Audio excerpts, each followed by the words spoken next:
How to fix an issue when the sum function returns 0 in Excel. Let's get started. First of all, select a cell. Enter equals and type substitute. Then select cell B2. Add a comma, a minus sign enclosed in quotation marks,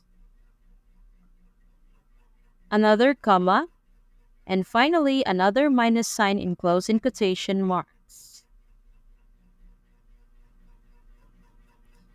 Press enter. Drag the corner of this cell down to apply the formula to other cells.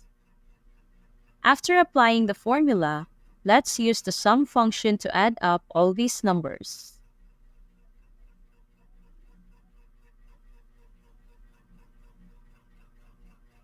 However, Excel gives me a result of 0.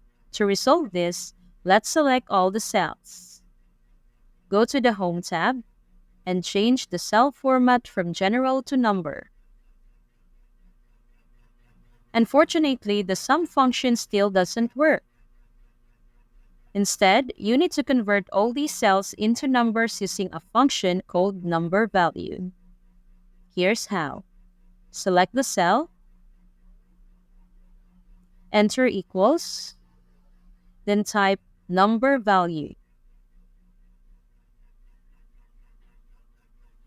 Select the cell that you are trying to add up. Press enter. Drag the cell down to copy the formula to other cells. Now if you use the sum function on these numbers, it works perfectly.